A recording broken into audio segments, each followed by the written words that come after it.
welcome to Barnyard Language. We are Katie and Arlene, an Iowa sheep farmer and an Ontario dairy farmer with 6 kids, 2 husbands, and a whole lot of chaos between us.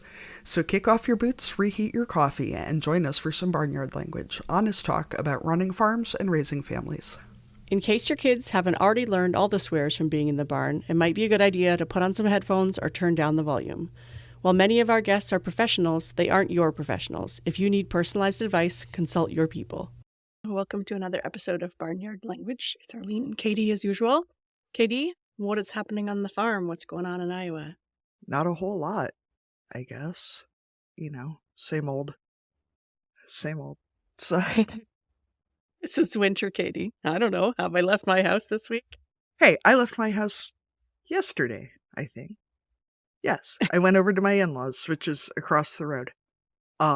Saturday I went out for... Yeah, all the way across. Did you drive or walk? We walked. It was nice out. Saturday I went out for lunch with my friends.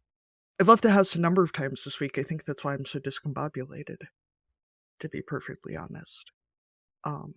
Sorry, I was distracted. I got a new webcam, and it's much higher definition, which means that all of my gray hairs and wrinkles and such that I had been happily ignoring are much clearer now, which is... Now in HD. Yes. I'm, aging is a benefit that not everyone gets, but also, it was kind of a shock. So. Yeah, there it is, right in front of me. And yes, I saw the cat just about knock the lamp over behind me. The lampshades are still swinging. That's only for people on Patreon to see. Yep, if you want to see my fat ass cats and all my wrinkles and gray hair, you'll have to join our Patreon. That's what patrons pay for. Woo! Yay! Arlene, what's going on at your place? Well, it is another birthday in my house, and I have a 16-year-old. Now, the whole sweet 16 thing, is that just for girls? It sounds weird to say it about my 16-year-old son, who's like a foot taller than me. But anyway, it's his sweet 16. And I've got him and the youngest both homesick from school with different things. So this just for me indicates that maybe the rest of the week we'll be swapping those 2 things with other people. But maybe not. Maybe they'll each keep their sicknesses to themselves. I really don't know. But yes, we have a 16-year-old in the house. And assuming he feels okay tomorrow, we're going to go and see if he can pass the written part of his driver's test. So he has been working for many months at this point on driving skills. So fingers crossed, both ours and his driving instructors, that he will pass on the first try. But if not, that's cool too. I failed multiple driving tests myself. Did you, Katie? Only the driving portion, and only because I still can't parallel park at the age of 42. Got it. Which is why I will just have to live in a small town forever or take public transit. I failed the written once, and then where we live, we have a graduated licensing program. So when I was young, that meant we had a short test about 8 months after you got your learner's permit, and that got you kind of a license that had less points and a few more restrictions on it. And then you could do another longer driving test after a year of having that one. So I failed the first driving test once, and then I failed the long driving test twice, I believe. But the time that I passed was in like a major snowstorm in a city that I was not familiar with, because by that point, after failing all those tests, plus waiting all the time in between the tests, I was in another city. And so I was somewhere where I didn't really know the roads, and there was so much snow you couldn't see the lines. So the instructor, or the tester, and I worked together, and I would say things like, "How many lanes are there on this road?" And they would indicate if I was driving down the middle of the road or not. And where do you think the curb might be for this parallel park? And I would park pretty much in the middle of the street because there was nobody else out there. So I think they figured if they got safely back to the testing center on that day, then they were successful. Or I was successful, I guess, would be the answer for that one.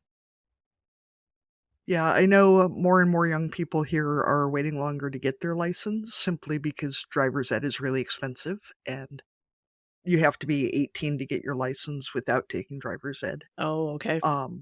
And gasoline is very, very expensive, and car insurance is very, very expensive. And cars alone are also expensive. Well, yeah, I mean, My first car was $800 and was literally purchased from a friend's grandfather. Now, I don't know that you could get a reasonably running used car for less than 5 to 7,000 probably. Mhm. But minimum wage hasn't really gone up at all. So that 5 to $7,000 is a lot more dollars than Yeah, it's that's right. you know what I I mean. get what you're saying. It's harder to achieve saving that much money now than it used to be. Yes, that's right. So our episode today, which when you listen, you will realize is a bit of chaos because it's both of us and our husbands with a little less prep and a few more kids because Katie's kids made it back into the house despite their attempts to send them elsewhere. So thank This is the problem when your house doors don't all lock. It's really harder to lock your children out. Yeah. So thank you to our editor, Krista, who I'm sure did a wonderful job of piecing that together. But we also asked on social media if anyone had any extra questions for our, this is not the second annual because we skipped it last year, but the second time that the podcast husbands have been on. So one person asked, what our husbands think about us having a quote unquote public life. Katie, do you have any thoughts on that? Or how has Jim expressed that to you? It's something we've talked about a little. I think I probably struggle with it more than he does because as a chronic oversharer, remembering to, like, not make public every part of our lives, and that despite the fact that this show feels like sitting down with friends, and I consider that to be what this is, that also my coworkers, some of Jim's coworkers, some of our family members listen, and it's one thing to share intimate details of your life with complete strangers, but it's another thing to share them with people whose opinions of you might actually impact your daily goings on. I didn't want to say whose opinions matter, but some people's opinions may matter more directly than other people's. So, Yeah, that's right. and it's I think for us, we have discussed it too. And I mean, in part, some of the decisions that you and I came to were also influenced by what our husbands were comfortable with in terms of not using our kids' names or, keeping certain details private or I know not putting their faces on social media was something that was important to me. But I think something that's going to come up later is that I know that my husband doesn't listen all that often because he's more of a when he's in the tractor or on long car rides, and that doesn't happen all that often for him right now, this time of year. So sometimes he's catching up, 3, 4, 5 months after an episode has come out. So there is that little bit of delay, whereas like, wonder when he's going to hear that particular thing that I said. But I think for the most part, I mean, he's very supportive. And I know a little while ago, I was on the cover of a dairy magazine, and he was the one who was like, we should really get this framed. Like, this is important stuff. So I think he's proud of what we're doing too. And, he is probably more likely to tell people about the podcast sometimes than I am, because it's a weird thing to bring up. Yeah, so I have a podcast. Do you want to listen to it, kind of thing? So, yeah, I guess that's our thing. And then someone also asked what our and our husband's love languages are. So, Katie, do you know? Have you done that quiz, or have you? We did. We had to do it during our marriage counseling with the pastor before we got married. Mine used to be gifts because I am a very concrete sort of a person. Anymore, I think it's probably time alone without expectations from others or myself. Jim's was, and I think probably still is, acts of service, which can be hard to remember to try to make it a special conscious thing to do. When you're just doing laundry and cooking and cleaning all the time, to put in a little extra effort to make it. And how much more service can you provide a human when you're already cooking and cleaning and Yeah. folding his underwear? And not that I'm talking about myself or anything, but how many more acts of service do you want? What are yours, Arlene's? I don't know that I've ever actually done the quiz, to be honest.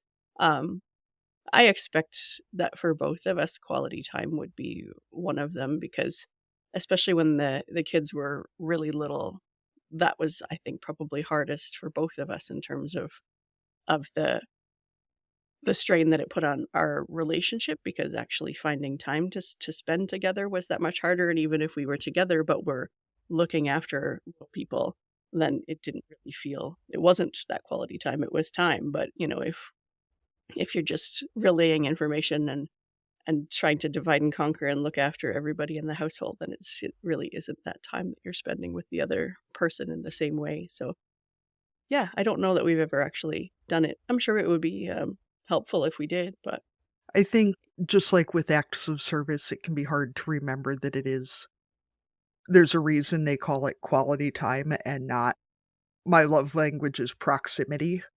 That just being within 10 feet of each other does not count as quality time.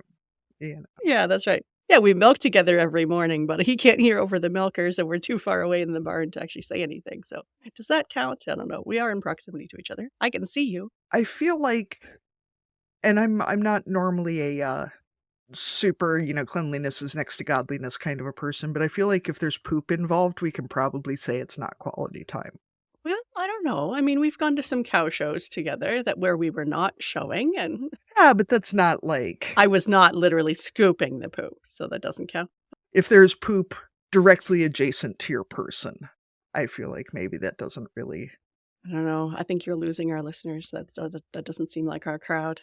Arlene, I'm going to go ahead and say it. When we got engaged, Jim had determined that it would be 3 months from our first date, our first date was April 7th, so he was going to propose on July 7th. Big, big, surprising sort of a thing that I knew this from like May on. So July 4th, he takes me out. Oh, so he had already told you that. Oh, yeah. Okay, right. So real spontaneous. So July 4th, he takes me out to the state park. We go for a picnic. We go that night to watch fireworks, like parked out on a dead end road. I'm like, oh, how romantic. Does he propose? No. Does he wait until July 7th? No. It's not the right day. Does he wait until July 7th when I'm coming home from milking? Yes. Am I covered in cow shit? Yes. Does he let me take a shower before he proposes in the middle of the front yard? No. But it was the right day. So. It's the right But it was day. the The right math day. was right. And God love him. Yeah, he was too nervous to wait any longer. And I may have pointed out that if he had proposed on the 4th, he wouldn't have had to wait until the 7th, but now we know the differences between us. So. Oh, Anyway. gosh. All right. Well, on that note, why don't we introduce the husbands? So mine is Hugh and Katie's is Jim. And I think from their accents, which are even more distinctly Canadian and American, you'll be able to tell them apart. Yeah. Back by popular demand, or I don't know, maybe semi-popular demand. Doesn't matter who demanded it, but we are back with the husbands of the podcast. So Hugh and Jim are here today for our Valentine's Day episode. So if you're feeling the love, this is why the husbands are in the house. So we're going to start the same way as we always do. So I will start by asking Katie's husband, Jim, our usual beginning question. So Jim, remind us, what are you growing? This includes children and off-farm jobs and et cetera, et cetera. Well, first off, I guess less hair on the top of my head. Yeah. That's gone backwards. And then more back hair, though. More back hair, probably. Yeah. You feel that in the breeze once in a while. But then I got, I am off farm. I work with my job where we have expanded and added several short lines of equipment, selling Cobet livestock waters. That's been a good one for us, and cover crop seeds and different things like that. On the farm, cows, sheep, crops, kids, about the same. Yeah. So plus one more calf this morning. There's one more calf out of a heifer that did not breed, and so she was in with the animals getting fattened out and then calved this morning. Oh, surprise. That's how that's going. Yeah. Now. So now we'll ask my husband, Hugh. Hugh, remind our listeners, what are you growing? So we're growing the same 4 kids that we've had for the last few years. And on farm, I am on the farm full time. And on farm, we're milking 80 cows and we crop We own just over 700 acres, and we rent another 200 acres to grow hay and corn, soybeans. Very cool. And I am also experiencing the loss of hair on top of my head. I think it works its way from the top and then goes to your ears, and then it goes from other places in the head. So Yeah, migrates down. So we are not super organized today because none of us really knew what we were doing. So we're going to preface with that because things are going to be a little bit more casual maybe than our usual because we didn't research our husbands, but we still have to come up with questions for them. So I've got a few for both husbands. So I'm going to start with Jim again. Honest answers are required today. How many episodes of the podcast do you think you've actually listened to? So it can be a percentage wise or an actual number if you happen to know it. And do you have a favorite? I have to look back, but I think there's 4 or 5 that I have yet to listen to. Oh, pretty good. Brown noser. Hugh, how many do you think you've listened to? I'll bet you I have listened to about 30% of them. Okay. And I listen to some podcasts, but the majority of podcasts I listen to are in the tractor. I don't enjoy working and listening to stuff in the barn. I feel like I need the sense of hearing to avoid accidents. So that's why I don't listen to podcasts in the barn. But I would say about 30% of the Barnyard language podcasts. That's all right. Not bad. Jim, do you have a favorite episode other than the one that you were on? Oh, someone sneaking in. Oh, there's a cat came in. And a kid. Oh, we're off to a good start. Yeah, so Arlene, that pulling calves is a lot more of a workout than pulling lambs is. Well, hopefully they have the same number of legs with calves. Lambs were usually dealing with more legs, but less body weight. Yeah, but with lambs, and you go to pull, there's like 16 legs. With calves, it's usually only like you're going to feel 2. If you feel 3, that's a problem. Just to clarify, though, when they come out, they have the same number per animal. Usually. Yeah. It's the Jenga inside that's the problem. Yeah, I gotcha. Hopefully. Yeah. We've had some that had extras. Okay, so we're going to get back to it. Jim, since you have listened to more episodes of the podcast, do you have a favorite other than the one you were on? That's probably my least favorite. The one was entertaining. I can't think of who that. I think she was from the one who believed the melted snow story. Oh, yeah, from Saskatchewan. Yeah. Faith, I think her name was. Yeah, she was a character. Yep, that one was really entertaining. Yep.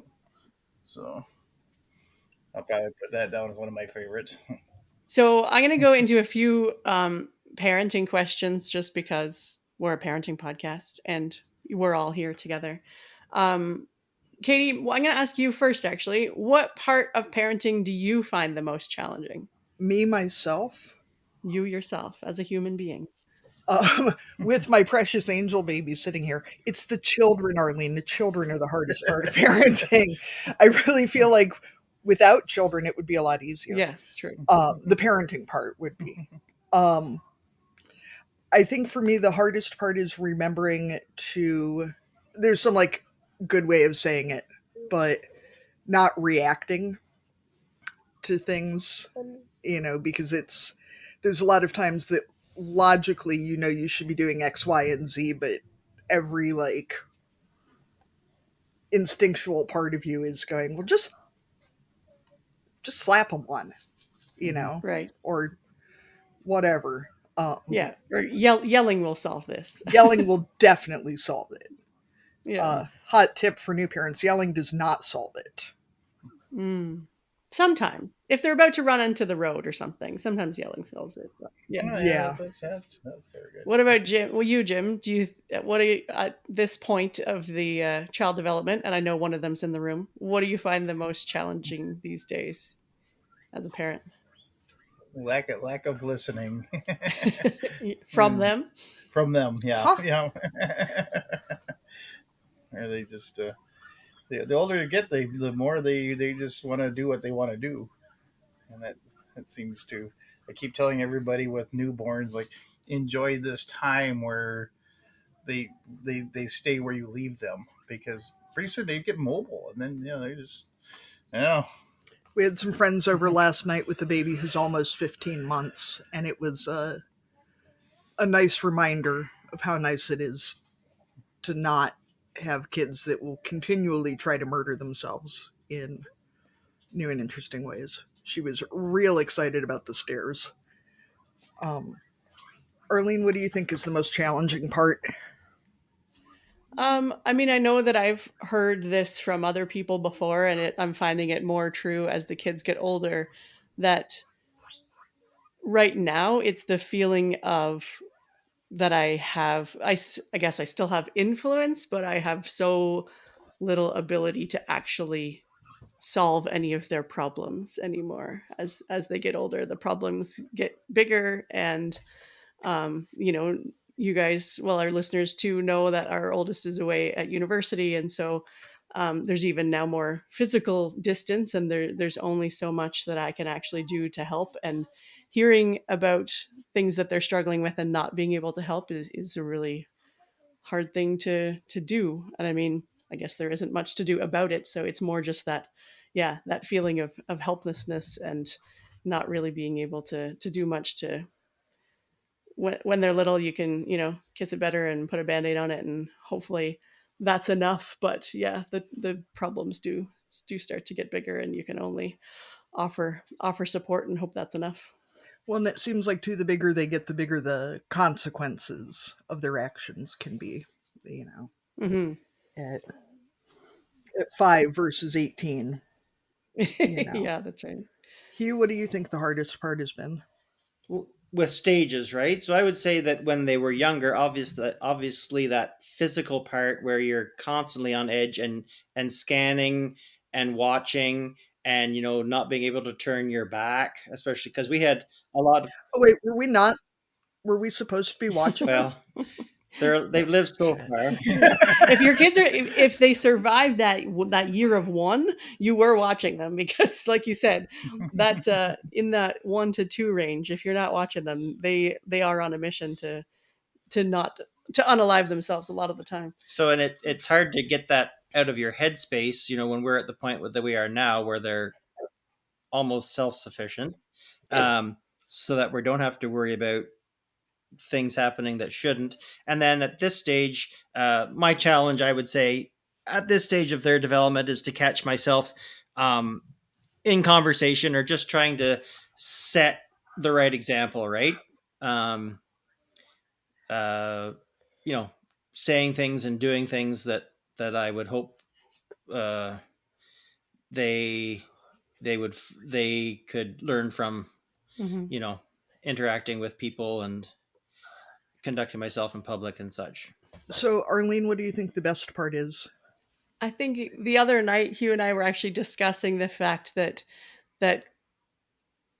we really enjoy our kids' sense of humor, and actually really enjoy spending time with them. I mean, I guess that's the hope that everybody has. And I mean, not that we didn't when they were younger. Obviously, we liked being with them too, but seeing their personalities develop, and how, that we appreciate the things that they're interested in, and the way their personalities have emerged, and how funny and smart they are, and that, I guess, partly nature nurture, whatever, like they find similar things to us to be entertaining. So, it's fun to be able to do stuff together, and laugh together. So that's pretty fun right now. How about you guys? I'd say it's a lot similar to that. Just it's. I love when we can all go and do things, and them discovering new things, and just that excitement. The excitement of little kids, and get to see something new that they really love, and just the enthusiasm for so many things. It's just so much fun to watch. I love that. Um, the they really make their most out of when they get to go to a park. They make the most of their time for sure. It's wonderful. I think for me, a lot of it is the times that you get to see sort of the best case scenario of who they're growing into to being, and who they'll be as they get to be people on their own, and Some days I'm really excited about who they're growing up to be. Other days we're trying to figure out how much bail money we might need. But mostly I think we're pretty excited about it. Yeah, that too.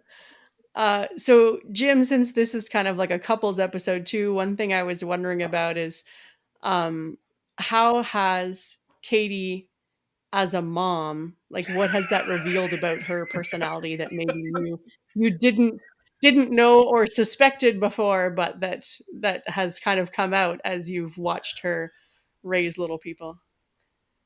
I guess I haven't seen any difference in her personality or anything. The one thing I will say that always amazes me about her, that where I feel I lack, is she always knows what to do, what they need, and everything. And I'm just like frustrated and certain times where they're acting up or something, and I'm trying to put out the fire, and she comes in the room and just distracts their attention and gets them settled down, and I sit there going, how did you do that? I lack that ability. So she always seems to know what they need. So that's always amazes me on a daily basis. No, So for real, you're gonna have to go out if you touch that. Yeah. Right now she's distracting one from playing with the keyboard. Yeah, touching too many buttons. It does light up and has a cow-shaped button on it, so I can see that it would be pretty enticing. Okay, Hugh, what has being a parent, what has being a mother revealed about my personality? It was along the similar lines about how tremendously patient you are, because in our almost 19 years of parenting, there's been very, very few times that you've been upset visibly.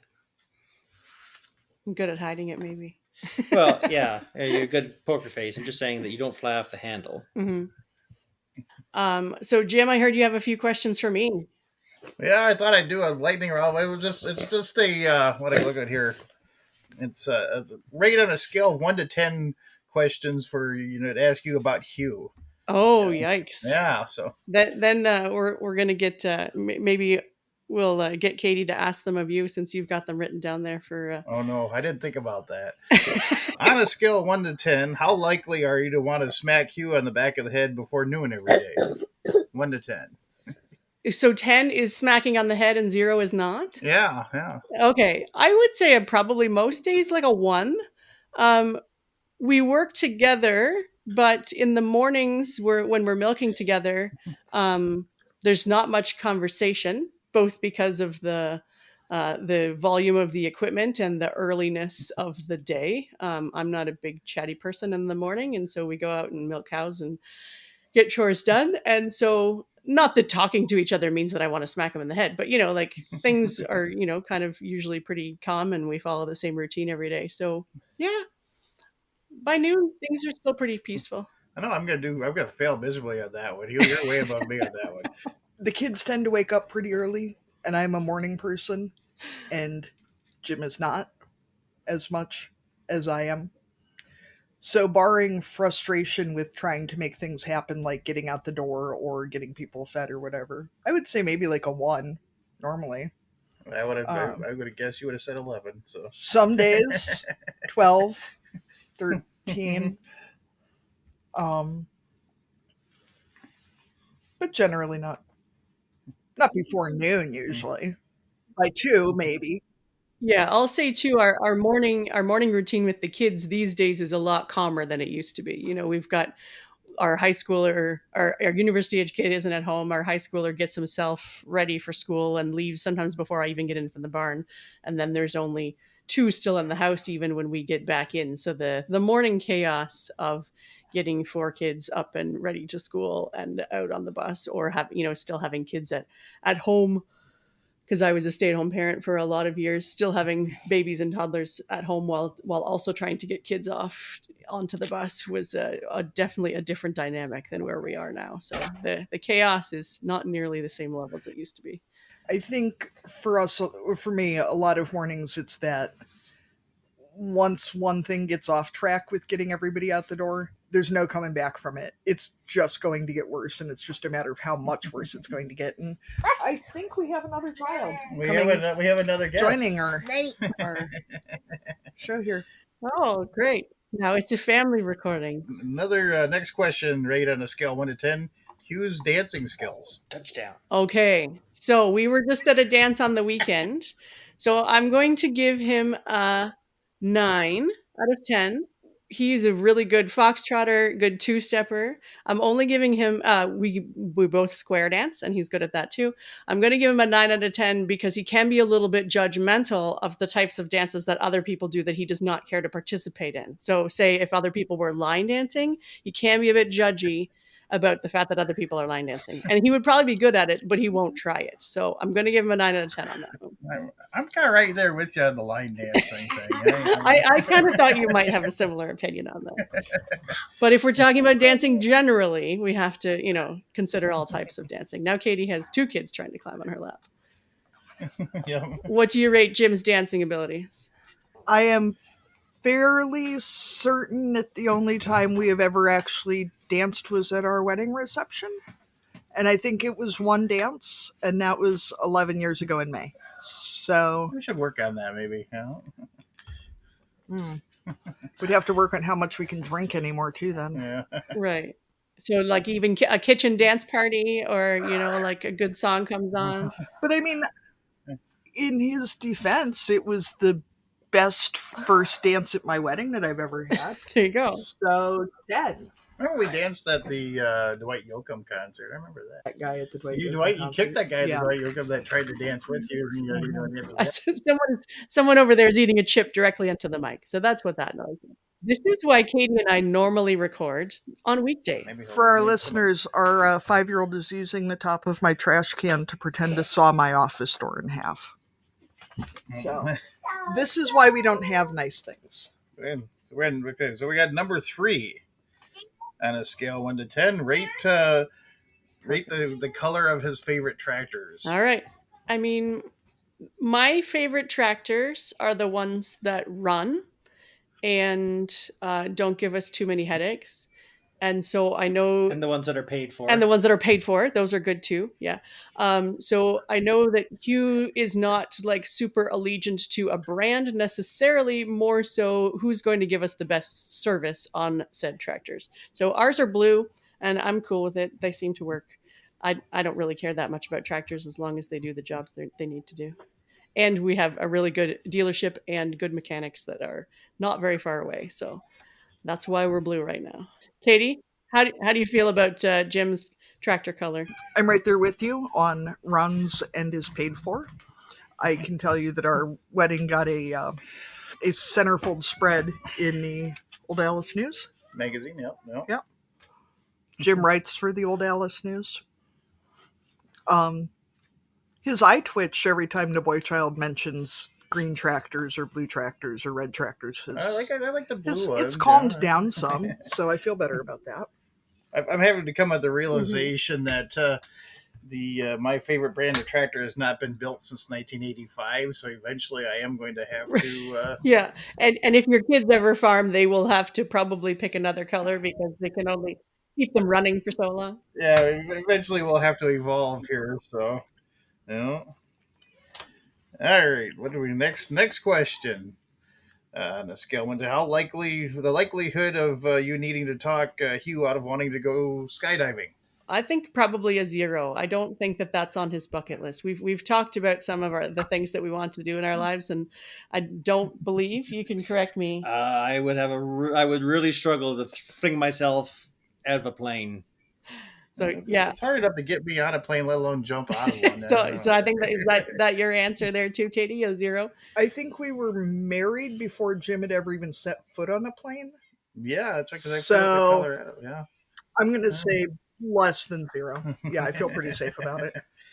Okay, the last one I got is for you, Arlene, on a scale 1 to 10.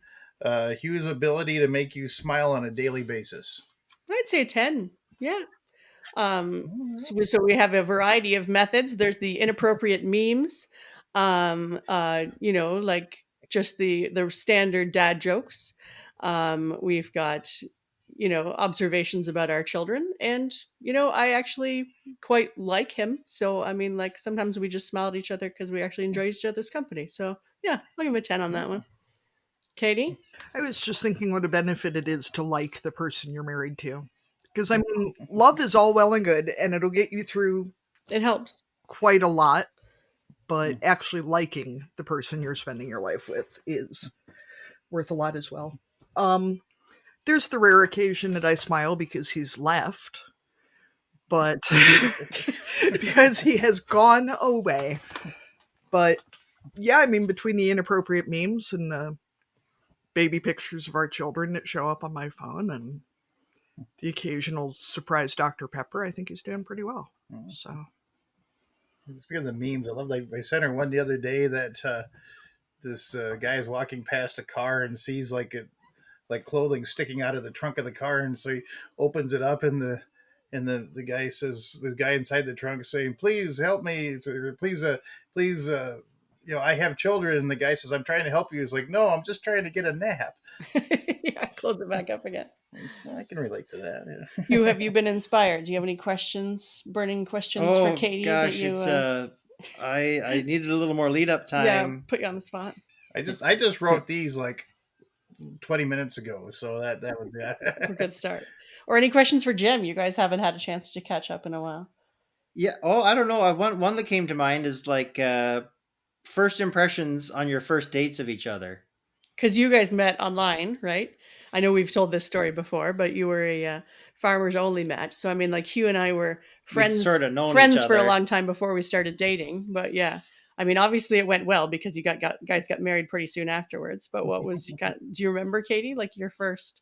I brought my dog along and found out that this is maybe not the logic that other people would necessarily use, but I told him that I figured that, he might axe murder me, but nobody was going to axe murder someone in front of their dog. So I felt it was, safer that way. Not that my Aussie would have actually been any protection, but that, only a real monster would kill somebody in front of their dog. We went for a drive. We went to Pizza Hut. He brought me home and showed me the barn, which I think was probably like the farmer equivalent of, showing me his bank balance or whatever. Did he like your dog? Oh yeah. That would have been a hard dog not to like. He let me lead him around. I remember I held his leash, for a while, part of the day when we were out walking around, and yeah. And he didn't bite or growl or hiss or nothing at me. He was nothing. No. Oh. Didn't try to pee on me either. And did Katie? I only growled at him a couple times. I mean, he married me, so. Our first date was on a Sunday night, and I think he said he'd call me later that week, and I think the only night that week we didn't go out was Thursday. Probably, yeah. Yeah, so. That's probably the thing that impressed me on the first date is you agreed to a second date. So, yeah, that's. I knew I was going to marry him by the end of the first date, so it seemed a little ridiculous not to agree to a second date, a little counterproductive. You weren't playing hard to get. No, maybe if I hadn't seen the barn, maybe it would have taken a second or third date to. The barn was that impressive, wasn't it? I'm glad I showed you the barn and not my bank balance. So. That's true. If I had seen his bank balance before I saw the barn, we might be having a very different conversation. No, I mean, back then you had a 40-hour-a-week job and overtime and no kids, so it was probably the biggest your bank balance will ever be. Probably. Yeah. That's depressing. Okay. How did you guys? I don't remember what the question was. That's all right. It was just first impressions, but we were saying that we had been friends for a few years before we actually started dating. So I mean, I kind of remember like meeting him, but it was more like, yeah, we were friends for a long time and then started dating. So it wasn't quite the same as just meeting someone for the first time. Do you guys have any other questions for us? I have a question. Oh, Hugh's got one. It's the Valentine's Day episode. Yeah. And what is the most appropriate Valentine's present for like when you've been married like 10, 20 years? Or is anything required other than a gesture or a meal out or something? Cattle. Cows? Oh, cool. Yeah. So I'm supposed to buy them for him, or he's supposed to buy them for me? Or we just decide together to buy something? I mean, I think really you should both buy some for sure, for sure. Maybe even a dozen. Girl. You know, if you're feeling like splashing out. Now, for you guys, is it cattle or sheep or both? If you're going to invest in a Valentine's Day livestock of some kind, which would you prefer? Oh, we're up one today, so Yeah, we're already a +1 on cattle. you know, Fencing. I'd like some fence for Valentine's Day. Real, bringing the romance. I was just thinking for Valentine's Day buying cattle. You know, Hugh, Ayrshires are red. Ugh. Just saying. They also run really fast. Ours never did, I guess, but ours are short-legged ones. Not as we had. We had ours. We had some 14 head of feeder calves down in a lower pasture. Put them out there, and 5 days later, some hunters were around in the area and going into people's properties at night, and they left the gate open, and they got about 5 miles north of here before we got them caught, and they moved pretty good at the clip at that day. Yeah. Those Normandies, for as short as they are, they can cover some ground when they get going. Beef calves, they can run. Yeah. So, still have yet to figure out who was in our property, but I think they're probably hiding pretty good. So I was thinking, unless anyone has any other questions, about instead of our usual county fair question, I had another one, since I think we've probably all answered our county fair question in the past. So I'm going to ask Katie first.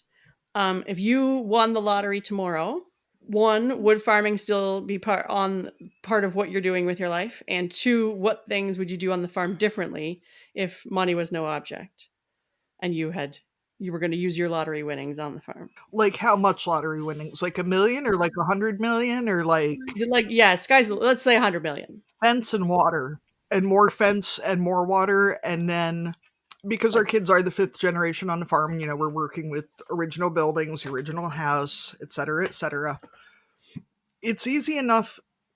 It's not even easy to get repair people out, but finding someone to just like put a roof on has not been that hard. But once you get past that into like what it actually takes to maintain and repair, especially a barn the size and age of ours, it would be awful nice to be able to bring in like a specialized crew to do the work, because it's not even the roof was not something that most people were prepared to deal with. We did get the roof done last summer, but there's a lot of stuff that it would be real nice to be able to just hire someone who really knows what they're doing and just let them do it. Right. So not a new barn, but just to fix up the structure that you're already using. No, our barn's in surprisingly good shape, Mhm.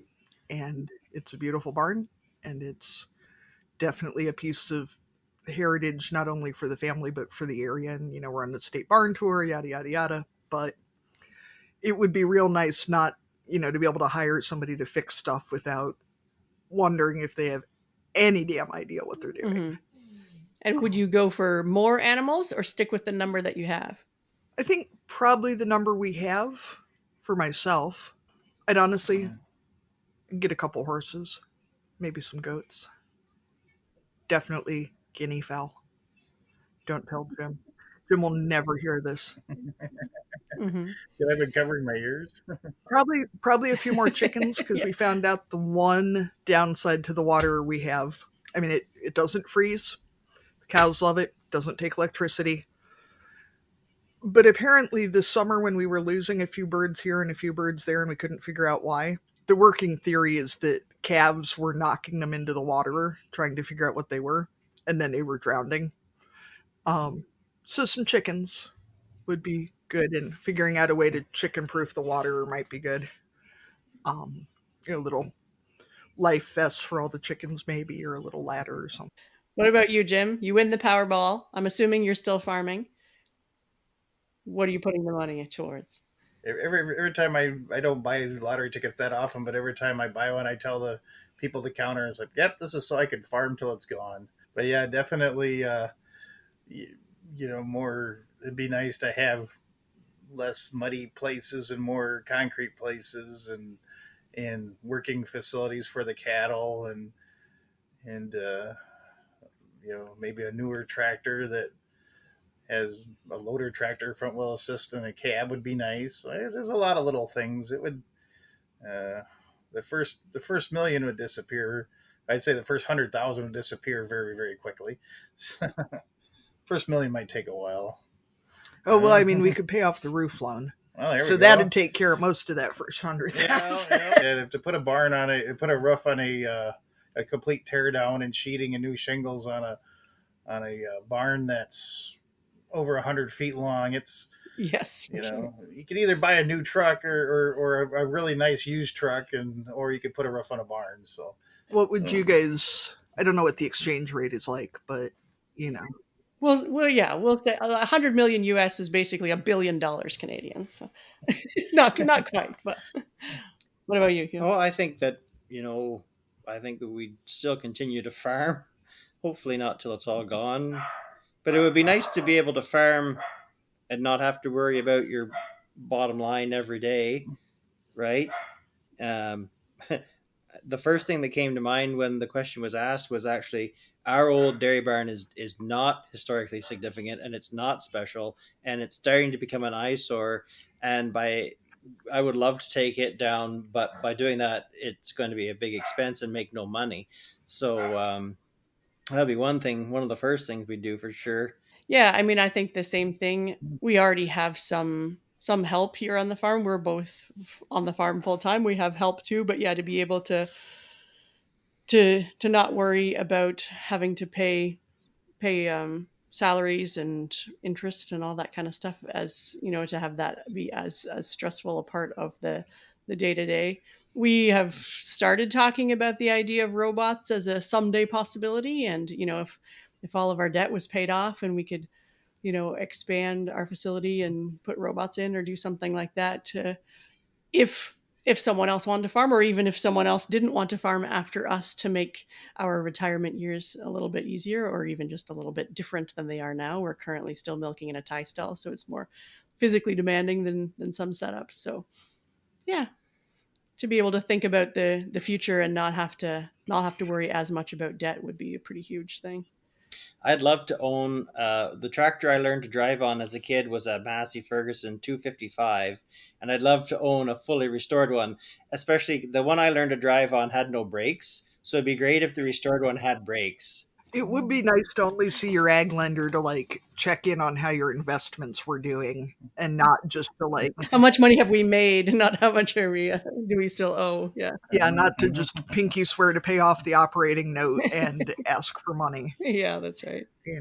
So I guess, as usual, we might move into our Cussing and Discussing segment. So listeners can send in theirs on our SpeakPipe or by email. Check the show notes for the links to those. So as usual, I will start with Katie.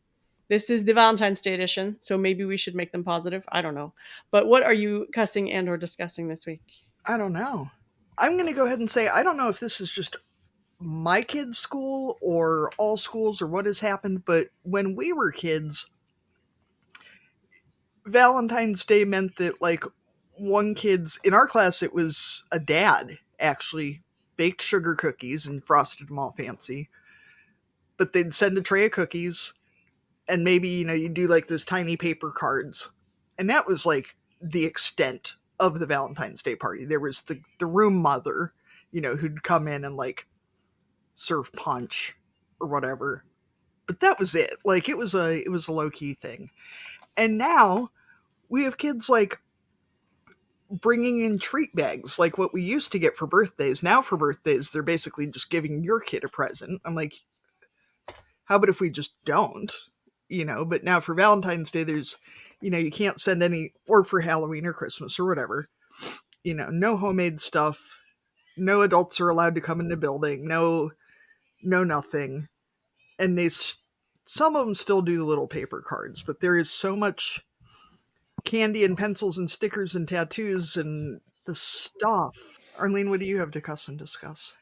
Mine is actually, I said it should be Valentine's Day themed, but I'm not doing that, because the one thing that I'm super annoyed at right now is it's winter And somehow we have fruit flies, and I can't figure out where they're coming from or what they're doing in the house, but just the presence of fruit flies and trying to figure out what I need to clean or what I need to get rid of. All the fruit is in the fridge and there's nothing sitting out. I have bleached the compost bucket, so I don't know what they're doing here, but I want them to go away. And even calling them love bugs is not making me feel any better about them. Okay, Jim, this is your big chance for your once annual Cussing and Discussing. So many things. And probably going back to the lottery thing of wishing you had, the frustration of the expense of getting, for a small operation, getting decent facilities. And I mean, we had a calf born today that, if I would have had my biggest problem, we don't have a place for the bull right now. And sometimes we do, sometimes we don't. I need to build a separate area so I can make sure that he's not in the wrong places at the wrong time, and or the right place at the right time. And so, yeah, just that seems to be the big frustration of having a small, operation and everything. And well, that's kind of farming in general. I got a neighbor that I have a lot of respect for, and once in a while I'll just call him and talk to him just to gain some knowledge. And he says, "Yep, by the time you get it where you want it, it's time to retire." Is that Gerald? Yeah, it's Gerald. Man's never gonna retire. But okay. Yeah. Probably can't retire because now he's getting a chance to enjoy it. He loves his cattle so much. Yeah, that's what he keeps him going. So, Hugh, what do you have to cuss and discuss? Well, I don't really have a lot to cuss. I'm wondering why, obviously your previous husband's Valentine's Day special was one of your most popular episodes, why it took 2 years to ask the husbands to come back. I mean, you need to give the public what they want. It took me a minute to realize that you meant our previous episode with our husbands. Not our previous husbands. And not our episode with our previous husbands. Well, we had to get new husbands first, Hugh. Well, we don't want to make our listeners too jealous of us, Hugh. I really... Yeah, the perfect marriages and yeah. No, I mean, if they knew how perfect our kids were and how spotless our houses are and... We're trying to be relatable. Yeah. We don't... Authenticity. I mean, it's a curse to be a trophy husband. But, I mean, Jim and I are doing our best, okay? So you really are. It's a struggle. We appreciate all the hard work. Bringing in that sweet, sweet podcasting money. All right. Well, thank you, husbands, for joining us. Thank you, listeners, for listening to the slightly chaotic second Valentine's special with Hugh and Jim. And do you want people to follow you on social media? Do you give out your socials, or we'll just, if they want to talk to you, they can come through us. Tune in for the St. Patrick's Day edition. We'll be back. I'll be wearing orange. Sounds good. All right. Good to see you guys. Yeah, you too. Thank you for joining us on Barnyard Language. If you enjoy the show, we encourage you to support us by becoming a patron. Go to www.patreon.com/barnyardlanguage to make a small monthly donation to help cover the costs of making the show. Please rate and review the podcast and follow the show so you never miss an episode. You can find us on Facebook, Instagram, and TikTok as Barnyard Language, and on Twitter we are Barnyard Pod. If you want to connect with other farming families, you can join our private Barnyard Language Facebook group. We are always in search of guests for the podcast. If you or someone you know would like to chat with us, please get in touch.